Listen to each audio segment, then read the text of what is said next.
中国最恐怖的7大鬼村，有机会你想去看看吗？有粉丝私信老黑喜欢看诡异系列的视频，所以今天老黑就给大家讲讲中国7大恐怖鬼村。国庆将至，胆子大的可以去探探险。温州罗阳古村，这是一个存在了500多年的古村落，也被称为活人禁区。在浙江温州永嘉县西北处的深山中，就像被世人遗忘了一样，整个村庄透露出灰暗的气氛。村庄里并不是没人居住，但稀稀拉拉的住着几户人家，反而让这个村落变得更加诡异。要知道，这个村庄过去可是像世外桃源一样宁静宜居，环山绕水的环境也吸引过不少驴友前去旅游。可是从2003年开始，这个小村落的村民一个接一个的离奇死亡，也不是病死，也没有任何预兆。更离奇的是，2008年夏天，2场大火席卷了这个小村庄，村里85栋古宅被大火吞灭。这2场大火让更多的人害怕住在这个村落里，于是陆续搬走。虽然后来有过警方前来调查，说村民死亡和大火都是有人故意为之，但村里的死亡阴影并未消散，这个村庄至今都是半封闭状态。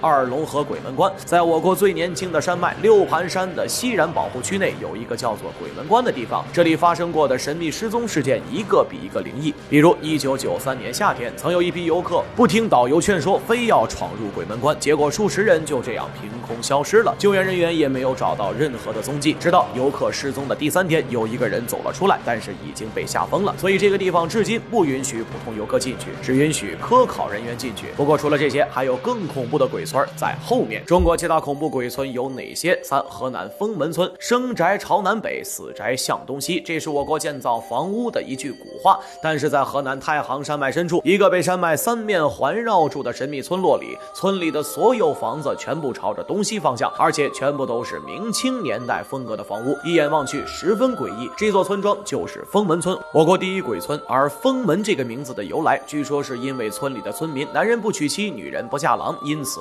封门绝户。不仅如此，村里的殡葬习俗也很怪异，比如老人会提前给自己准备棺材放在屋里，人死后枕头会扔在路上。再比如村庄深处一幢独栋的房子，宅子中央有一把太师椅，据说从清代开始，很多坐过那把太师椅的人都没有好下场。还有这个村落的人为何在1981年全部搬走，这些传言至今都没有确切定论，让这个村庄变得更加的神秘，也吸引了很多胆子大的人去探险。比如2011年就有一支探险队进入封门村，结果被吓得不轻。4. 怪叫村，在福建福州闽侯延平乡有一个叫做石阳村的村庄，从2014年开始，村民就开始听到一种咚咚咚的声音，像有人敲地板。这个声音不分白天黑夜的出现，村里一户姓郑的人家的狗每次都会在这个声音之后出现狂吠，十分诡异。当时还有走进科学节目组的专家去调查，只说是复杂的物理现象，但没给出具体结论，反而让事情变得更诡异。那么除了这几个，还有哪些恐怖鬼村呢？这些恐怖的中国鬼村你都知道吗？5. 扬州无灯巷，这里也被称为阴魂巷，在扬州一个不起眼的角落里，有这样一个几十米的小巷子，只有老扬州人才能够找到这个地方。这个巷子里十分阴森，就算是白天也看不到什么光。但这个巷子的诡异之处可不是因为看不到光线，而是因为1945年著名的扬州10日，也就是扬州屠城期间，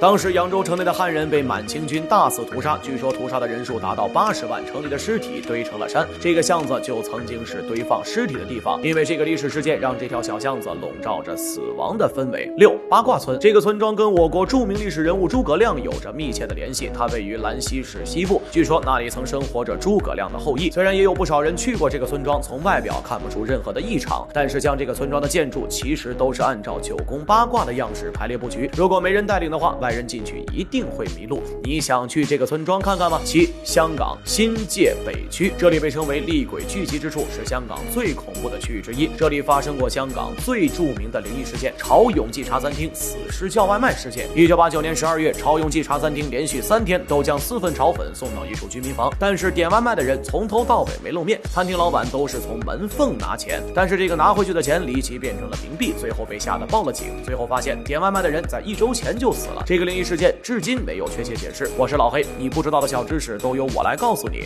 欢迎评论私信轰炸，咱们下期再见。